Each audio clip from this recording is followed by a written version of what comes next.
Hello everyone, स्वागत है आपके अपने यूट्यूब चैनल इडूमैन रैकशीट पर। आज जो आरआरबी एनटीपीसी का जो एग्जाम हुआ है यानी कि 17 मार्च की जो थर्ड शिफ्ट हुई है उसका 100% एनालिसिस करेंगे। प्लीज़ वीडियो को लाइक और चैनल को सब्सक्राइब जरूर कर दें। क्वेश्चन आपके पूछे गए थे कि गिद्दा किस राज्य का एक लोक नृत्य है। चार ऑप्शन थे आपके: ए हरियाणा, बी ऑप्शन था राजस्थान, सी ऑप्शन था पंजाब और डी ऑप्शन था गुजरात, जिसमें आपका करेक्ट आंसर था ऑप्शन नंबर सी, पंजाब आपका एकदम करेक्ट ऑप्शन था। इसी को एक्सप्लेन किया, इसको आप देख सकते हैं कि गिद्दा पंजाब का प्रसिद्ध महिला लोक नृत्य है। यह नृत्य आमतौर पर त्योहारों और खुशियों के अवसरों पर किया जाता है। गिद्दा में महिलाएं गीत यानी कि बोलियां गाते हुए तालियों और लय के साथ नृत्य करती हैं। अगला आपका क्वेश्चन पूछा गया था कि सिंगफो विद्रोह कहाँ हुआ था। चार ऑप्शन थे: ए मणिपुर, बी ऑप्शन था असम, सी ऑप्शन था नागालैंड और डी ऑप्शन था मिजोरम, जिसमें करेक्ट आंसर था ऑप्शन नंबर बी, असम आपका एकदम करेक्ट ऑप्शन था। इसी को एक्सप्लेन किया, इसको आप देख सकते हैं कि सिंगापुर रेवोल्यूशन 19वीं सदी में ब्रिटिश शासन के खिलाफ हुआ एक जनजातीय विद्रोह था। यह विद्रोह असम के शिंगपो जनजाति द्वारा किया गया था। शिंगपो लोगों ने ब्रिटिश शासन की नीतियों को और हस्तक्षेप के खिलाफ कई बार विद्रोह किया था। अगला आपका क्वेश्चन पूछा गया था कि किस आईआईटी का एक शोध केंद्र है। चार ऑप्शन दिए गए थे आपको: A Indian Institute of Technology Delhi, B option था Indian Institute of Technology Kanpur, C option था Indian Institute of Technology Madras और डी ऑप्शन था Indian Institute of Technology Bombay, जिसमें आपका करेक्ट आंसर था ऑप्शन नंबर ए यानी कि आईआईटी दिल्ली आपका एकदम करेक्ट आंसर था।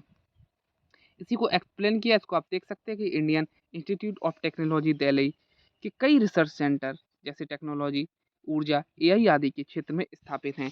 इन केंद्रों का उद्देश्य नई तकनीकी का शोध करना और उद्योगों के साथ सहयोग बढ़ाना है।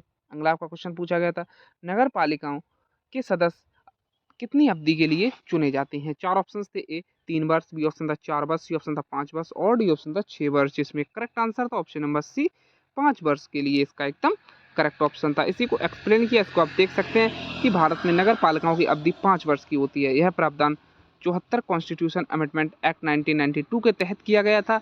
इसके अनुसार नगर पालिकाओं के सदस्यों का चुनाव हर 5 वर्ष में कराया जाता है। अगला आपका क्वेश्चन पूछा गया था कि भारत में थारू जनजाति कहाँ रहती है। चार ऑप्शन थे: ए राजस्थान, बी ऑप्शन था उत्तर प्रदेश जो तराई क्षेत्र में, सी ऑप्शन था उड़ीसा और डी ऑप्शन था गुजरात, जिसमें करेक्ट आंसर था option number B, Uttar Pradesh के तराई क्षेत्र में आपका एकदम करेक्ट आंसर था। इसी को एक्सप्लेन किया, इसको आप देख सकते हैं कि थारू ट्राइब मुख्य रूप से भारत नेपाल सीमा के तराई क्षेत्र में रहती है।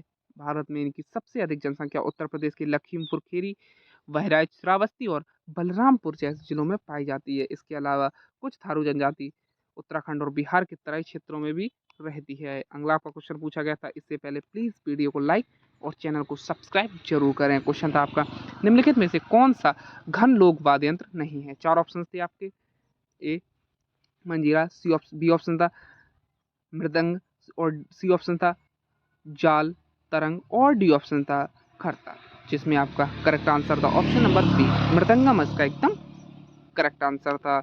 इसी को एक्सप्लेन किया, इसको आप देख सकते हैं कि घनवाद वे वाद्य होते हैं जिनमें स्वयं वाद्य के कंपन से ध्वनि उत्पन्न होती है। मंजीरा, जल तरंग और खड़ताल घन वाद्य यंत्र हैं। मृदंगम एक अमनद वाद है जिसमें चमड़े की झिल्ली पर प्रहार करने से ध्वनि निकलती है। अगला आपका क्वेश्चन पूछा गया था कि 2011 से 2021 के बीच महिला श्रम बल में महिलाओं की भागीदारी कितने प्रतिशत थी। चार ऑप्शन थे: ए 15%, बी ऑप्शन था 25%, सी ऑप्शन था 35% और डी ऑप्शन था 45%। करेक्ट आंसर था आपका ऑप्शन नंबर बी, 25% इसका एकदम करेक्ट आंसर था। इसी को एक्सप्लेन किया, इसको आप देख सकते हैं कि 2011 से 2021 के दौरान भारत में महिला श्रम बल भागीदारी दर लगभग 25% के आसपास रही। इसका अर्थ है कि काम करने की आयु की कुल महिलाओं में से लगभग एक चौथाई महिला ही श्रम बाजार में सक्रिय थी। भारत में महिला श्रम भागीदारी कई कारणों से कम रहती है, जैसे शिक्षा, सामाजिक न्याय और रोजगार के अवसर। अगला आपका क्वेश्चन पूछा गया था कि अम्मा शिमलीपाल योजना किस राज्य द्वारा शुरू की गई थी। चार ऑप्शन थे आपके: ए झारखंड, बी ऑप्शन था उड़ीसा, सी ऑप्शन था वेस्ट बंगाल और डी ऑप्शन था चंडीगढ़, जिसमें करेक्ट आंसर था ऑप्शन नंबर बी, उड़ीसा इसका एकदम करेक्ट आंसर था। इसी को एक्सप्लेन किया, इसको आप देख सकते हैं कि अम्मा सिमलीपाल योजना को उड़ीसा सरकार ने शुरू किया था। इस योजना का उद्देश्य सिमलीपाल नेशनल पार्क क्षेत्र में रहने वाले आदिवासी समुदायों के जीवन स्तर को सुधारना और वन संरक्षण को बढ़ावा देना था। इस योजना के तहत रोजगार, आजीविका और संरक्षण गतिविधियों को बढ़ावा दिया जाता है। अगला क्वेश्चन था आपका कि मैत्रक वंश के शासक प्रारंभ में किसके अधीन थे? 4 ऑप्शंस थे। ए मौर्य डायनेस्टी, बी ऑप्शन था गुप्ता एम्पायर, सी ऑप्शन था कुषाण एम्पायर और डी ऑप्शन था चोला डायनेस्टी, जिसमें करेक्ट आंसर था आपका ऑप्शन नंबर बी गुप्ता साम्राज्य यानी कि गुप्ता एम्पायर इसका एकदम करेक्ट ऑप्शन था। इसी को एक्सप्लेन किया, इसको आप देख सकते हैं कि मैत्रेय डायनेस्टी का शासन मुख्यतः गुजरात के बल्लवी क्षेत्र में था। इस वंश के संस्थापक भातरका थे।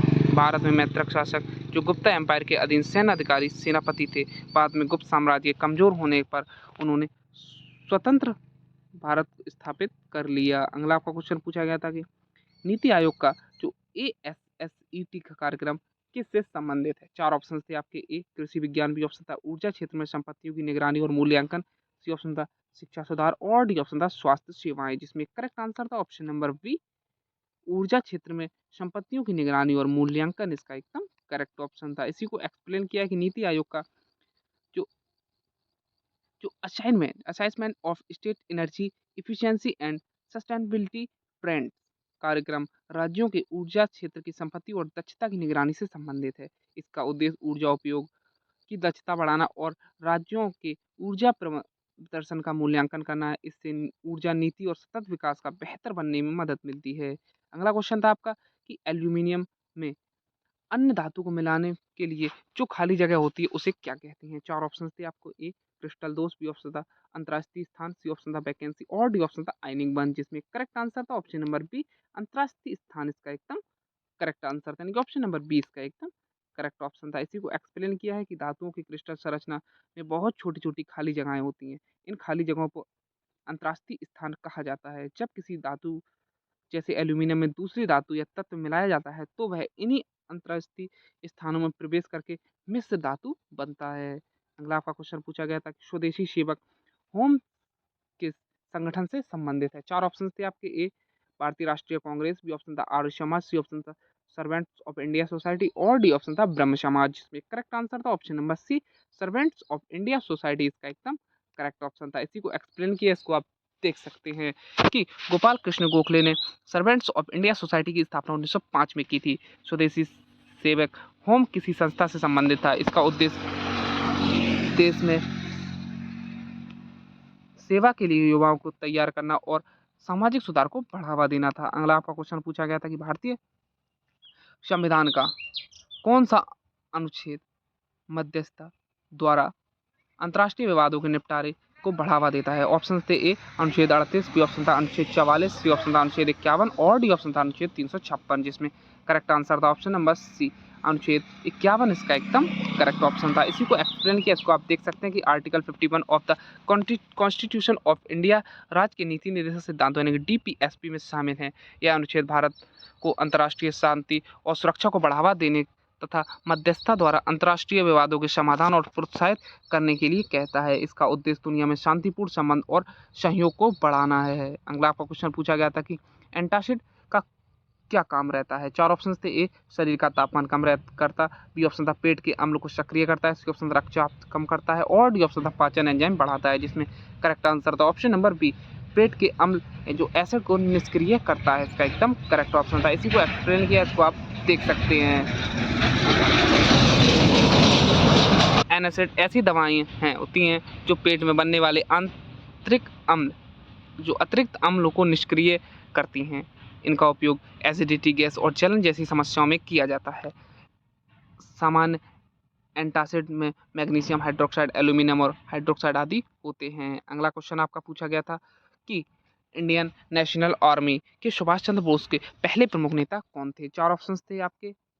ए रास बिहारी बोस, बी ऑप्शन था महात्मा गांधी, सी ऑप्शन था जवाहरलाल नेहरू और डी ऑप्शन था भगत सिंह, जिसमें करेक्ट आंसर था ऑप्शन नंबर ए रास बिहारी बोस इसका एकदम करेक्ट ऑप्शन था। इसी को एक्सप्लेन किया, इसको आप देख सकते हैं कि इंडियन नेशनल आर्मी की स्थापना सबसे पहले मनमोहन सिंह ने 1942 में की थी। इस बाद में इसका नेतृत्व रास बिहारी बोस के हाथों में आया।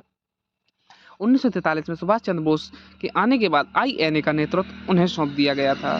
अगला क्वेश्चन आपका पूछा गया था 17वीं शताब्दी के दौरान पुर्तगालियों को भारत में अधिक व्यापार क्यों मिला? ऑप्शंस थे ए, उनके पास शक्तिशाली सेना थी, नौसेना थी। बी ऑप्शन था, उन्होंने समुद्री मार्ग की खोज की। सी ऑप्शन था, उन्हें मुगल साम्राज्य का विशेष संरक्षण मिला था। और डी ऑप्शन था, उन्होंने भारत में सबसे पहली फैक्ट्रियां स्थापित की थी। ऑप्शन थे बी, उन्होंने समुद्री मार्ग की खोज कर ली थी। यह इसका एकदम करेक्ट ऑप्शन था। इसी को एक्सप्लेन किया हमने कि वैक्सो डा गामा ने 1900 जो वास्को डी गामा ने 1498 में भारत के लिए समुद्री मार्ग की खोज की और कोझिकोड पहुंचे। इस समुद्री मार्ग के कारण पुर्तगाल के व्यापारियों को भारत के साथ सीधे व्यापार करने का अवसर मिला। इससे पुर्तगालियों को मसालों और अन्य वस्तुओं के व्यापार में बड़ा लाभ हुआ और उनका व्यापार तेजी से बढ़ा। अगला क्वेश्चन था आपका कि कौन सा मामला 99वें संविधान संशोधन से संबंधित है? ऑप्शंस थे आपके ए, केशवानंद भारती वर्सेस केरल राज्य। सी बी ऑप्शन था, Indira Gandhi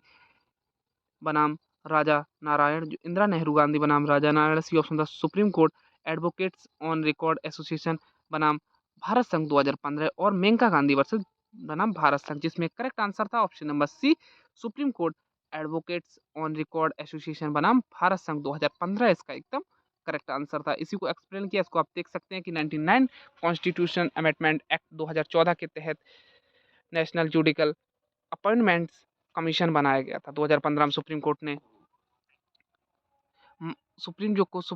supreme Court Advocate on Record Association B Union of India 2015 मामले में इस संशोधन के असंवैधानिक घोषित कर दिया। इसके बाद फिर कोलेजियम प्रणाली लागू हो गई। लगभग आपके सारे क्वेश्चन कंप्लीट हो चुके हैं जो हमें मिले हैं।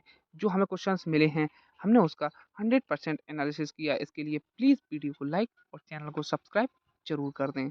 Thank you. इसके लिए प्लीज़ वीडियो को लाइक और चैनल को सब्सक्राइब जरूर कर दें, क्योंकि यहाँ पर हमने सभी क्वेश्चंस के एनालिसिस कराए हैं। Thank you.